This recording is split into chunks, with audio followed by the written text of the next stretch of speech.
নমস্কার বন্ধুরা, শুভ সন্ধ্যা। আপনারা সবাই কেমন আছেন? আশা করছি সবাই ভালোই আছেন ঠাকুরের আশীর্বাদে। আর আজকে আপনাদের অনেকদিন পর একটা গুড নিউজ দেব। সেই গুড নিউজটার পরে আসছি। তার আগে জানিয়ে রাখি যে গতকাল আমার দুপুরবেলা প্রচন্ড শরীর খারাপ ছিল, সেই জন্য সেরকম কোনো ভিডিও বানাতেই পারিনি। আগের তুলনায় এখন একটু ভালো আছি, আর ভালো থাকবোই না বা কেন, কারণ মা সবসময় আমার লক্ষ্য রাখে। মা আছেন, বাবা আছেন এবং বোন আছে, তারপর আপনাদের দাদা ভাই আছে। যার এত ভালো শ্বশুর বাড়ি আছে সে তো ভালোই থাকবে। আর তার সাথে সাথে আপনারাও অনেক কিছু সাবধান করেছেন যে আমি এই সময় কি করব কি না করব, সেই জন্য আপনাদেরকে অনেক অনেক ধন্যবাদ জানাই। কারণ যে আমার একটু শরীর খারাপ হলে, আমার কেন আমাদের বাড়ির কারোর একটু শরীর খারাপ হলে আপনারাও মানে সাবধান করেন কি করবেন কি না করবেন। আপনাদেরকে আবার গুড নিউজটা জানিয়ে দিই। আজকে আমরা খুব খুশি, তার কারণ হলো 3 মাস পর আমাদের ইউটিউব থেকে পেমেন্ট এসেছে। এইটা আমাদের 5th পেমেন্ট, অর্থাৎ 5 নম্বর পেমেন্ট। মা কি খুশি? মুখ দেখে মনে হচ্ছে পেমেন্ট ঢুকেছে মানে খুশি হবে না? মুখ দেখে মনে হচ্ছে খুশি। মাসের পর মাস কেটেছি, আমরা একটা পেমেন্টের আশায় থাকি যে ওখান থেকে একটা ইনকাম এলে আমরা সংসারে কিছু করতে পারবো, সংসার চালাতে পারবো। পেমেন্ট কতটা আসছে সেটা আমরা স্ক্রিনশটে দিয়ে দেবো, দেখলে হয়তো আপনাদের হাসি পাবে, কিন্তু এটাই আমাদের কাছে অনেক। আর ইউটিউবের একটা নিয়ম হলো $100 না কমপ্লিট হলে কিন্তু পেমেন্ট ঢুকবে না। আমাদের এই যে টাকাটা এসেছে সেটা হয়েছে 2 মাসে। 2 মাসে কমপ্লিট হয়েছে। 2 মাসে কমপ্লিট হয়েছে। ইউটিউবের আর একটা নিয়ম আছে, সেটা হলো $100 কমপ্লিট হলে তবে পেমেন্ট। ওইটা নয়, তবে যেটা নিয়ম সেটা হচ্ছে এই মাসে জানো আমি $100 বেশি বলছি আমি কমপ্লিট হয়েছে, তার পেমেন্টটা ঢুকবে পরের মাসে। পরের মাসের 27-28 তারিখ করে। তার মানে 3 মাসই ধরতে হবে। 3 মাস পরে আমাদের 5 নম্বর পেমেন্টটা এসেছে। আমরা এত কষ্ট করে ভিডিও বানাই, সেটা সার্থক হয় যখন আপনারা সেই ভিডিওটা পুরো ফুল ওয়াচ করেন। আর আজকে এই ভিডিওটার মেন উদ্দেশ্য হলো আপনারাও জানুন যে আমরা ভিডিও মানে ইউটিউব থেকে ঠিক কত টাকা ইনকাম করি। আর ভিডিও শুধু বানানো নয়, যে ভিডিও বানানো তো সেরকম কোনো ব্যাপার নয়, কিন্তু ভিডিও বানাতে কিন্তু অনেক কষ্ট হয়। রোদ বৃষ্টি ঝড় সমস্ত কিছু মাথায় নিয়ে আমরা ভিডিও বানাই, এবং সব থেকে বেশি কষ্ট হয় কিন্তু আপনাদের দাদা ভাইয়ের। মাকে তো বললাম, এবার বাবাকে বলি যে 3 মাস পর বাবা পেমেন্ট এসছে, কেমন লাগছে? খুবই আনন্দের কথা, কারণ কে চায় না যে সংসারে আয় আসুক, সংসারে উন্নতি হোক, রুজি রোজগার ভালো হলে সংসার ভালো চলবে, ছেলে পুলেদের নানা রকম জিনিস কেনাকাটা দেওয়া যাবে। নিজেরাও তো আনন্দ। আমরা সংসারে সবাই আপ্রাণ চেষ্টা করি কিভাবে সবাই মিলে একসাথে মিলেমিশে কিভাবে সংসারটাকে চালাবো। আর সংসারের মানে খুঁটিনাটি কথাবার্তা যাই হোক সবাই মিলে একটা আলোচনা করে কাজটা করি। এটাই হলো আমাদের লাস্ট পেমেন্ট। আর এই অ্যামাউন্টকে, এটা হচ্ছে $, এই অ্যামাউন্টকে 84 দিয়ে গুণ করলে যে টাকাটা বার হবে সেটাই আমরা পেমেন্ট পেয়েছি। তুমি এটা কি নিয়ে এসো? বিকু আছে, এবার দিলাম চিকেন কষা করবা। ঠিক আছে, কোয়েল কথা শুনেছি। তাহলে মা এক কাজ করো, দোকান থেকে এমনি মুদিখানা দোকান থেকে কিছু বাজার করে নিয়ে আসো, আর রাতে যাও এটা রান্না মানে টুকিটাকি যাও রান্না করে নেওয়া হবে। তাই করে কি পড়লো চোখে? বিস্কুট খাচ্ছিল, গুঁড়ো পড়ে গেছে মনে, ওষুধ দিয়ে দিয়ে।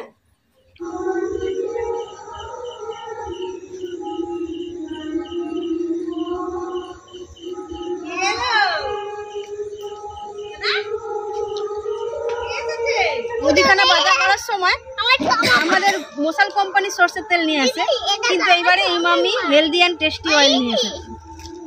দেখা যাক এটা কিরকম খেতে হয়। এতেই রাখি আমি তেলটা। হ্যাঁ, বিস্কুট বা বড় বিস্কুট? বড় বিস্কুট কালকে দিয়ে বলেছে, আজকে ওইটা নিয়ে এসেছি। আমি তুমি আবার বলবো আমি মানাই রিয়াকশন দু ভাই এটা কি পাইছে? এটা বড়টাই ঢাল।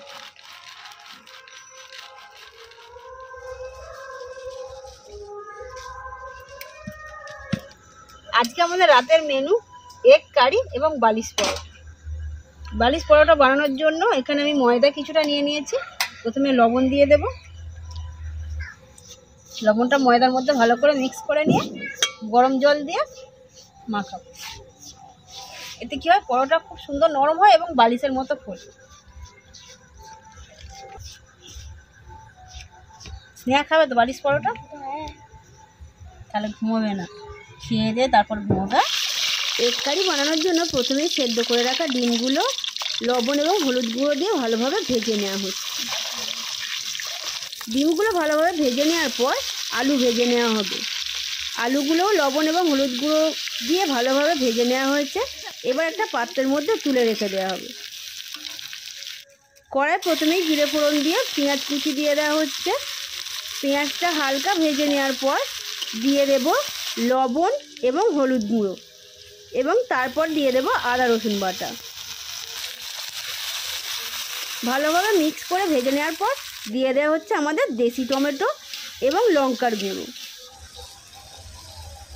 ময়দা এখানে মাখানো হয়ে গেছে, এবার একটা একটা করে নেক্সট তৈরি করে নিচ্ছি।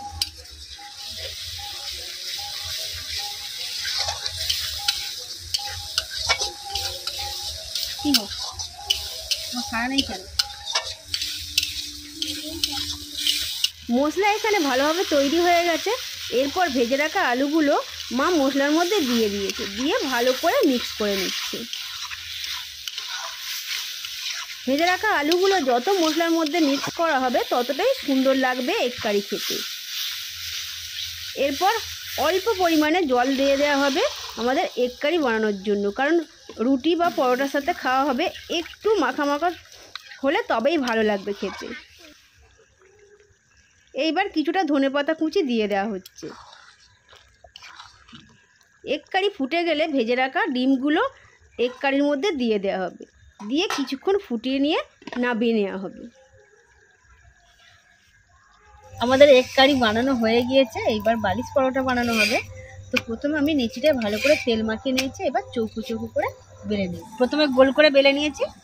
এইবার এই দিকের সাইডটা নিয়ে হাফ করে মুড়ে দেবো, আর এই দিকের সাইডটা দিয়ে হাফ করে মুড়ে দেবো।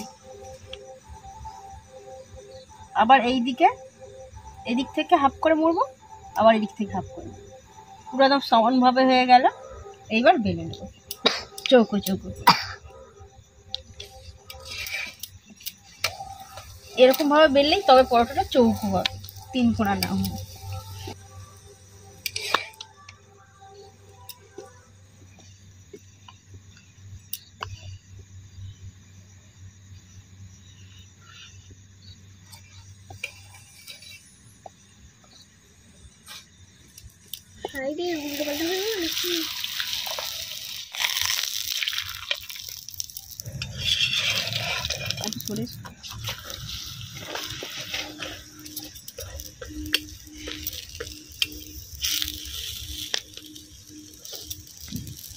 কত সুন্দর একদম ফুলছে।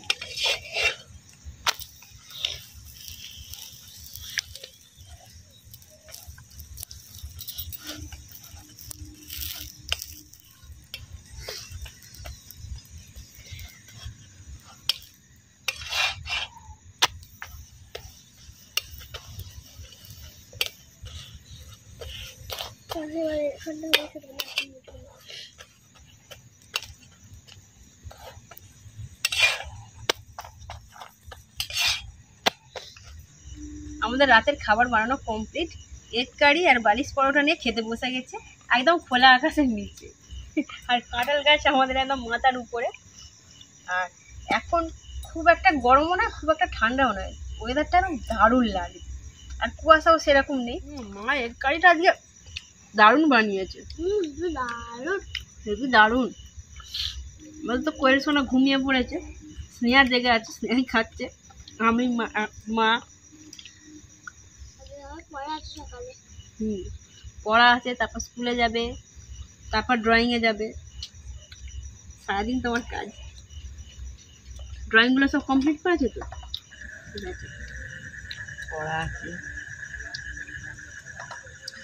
আগে এমনিতে দেখতে হবে।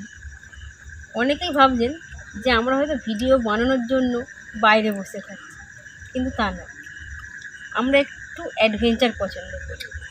এই যে বাইরে সুন্দর পরিবেশ, বিশেষ করে একটু ভারী রাত হয়ে গেছে, 9টা মানে আমাদের গ্রামের সাইডে ভারী রাত। আর এখন যে চারিদিকে ফুলের সুগন্ধ, বিশেষ করে আমাদের উঠোনের চারপাশে অনেকগুলো আম গাছ আছে, কাঁঠাল গাছ, লেবু গাছ, সেসব গাছে সবই কিন্তু ফুল এসে গেছে। আর ফুলের যে মিষ্টি গন্ধ, সেইটাই গ্রামের সাইডে খুব সুন্দর পাওয়া যায়, বিশেষ করে মানে রাত্রেবেলা এবং ভোরের দিকে খুব সুন্দর সুগন্ধ ছাড়ে। আমাদের এই উঠোনের চারপাশে আম গাছ আছে অনেকগুলো, 6-7টা আম গাছ আছে। আম বউল হয়ে যাওয়ার পরে ছোট ছোট আম ধরে গেছে, কাঁঠালও হয়ে গেছে। এখানে এই গাছটা খুব বেশি হয়নি, ওই পাশে একটা কাঁঠাল গাছ আছে পিছনের দিকে গাছ। হ্যাঁ, ওইটা অন্যদিনে দেখাবো আপনাদেরকে। অনেকগুলো কাঁঠাল হয়েছে, আর ওই গাছটা না প্রত্যেক বছর অনেক কাঁঠাল হয়। আর এই বছরে এমনই একটা নিচে জায়গায় কাঁঠাল হয়েছে, সেটা কোয়েল রোজ গিয়ে আসবে, মানে একদম কাছাকাছি হয়েছে। আর ওই সামনেই একটা লেবু গাছ, হাতে খাওয়া লেবু গাছ আছে, আর পাশেই বাতাবি লেবুর গাছ আছে, খুব সুন্দর গন্ধ ফুলগুলো। আর লেবু ছোট ছোট ধরে গেছে, সেটাও তো রাত্রেবেলা আপনাদেরকে দেখাতে পারবো না, একদিন দিনের বেলা দেখাবো। খুব সুন্দর লাগছে, মানে আমাদের এখানের এই পরিবেশটা খুব সুন্দর লাগছে।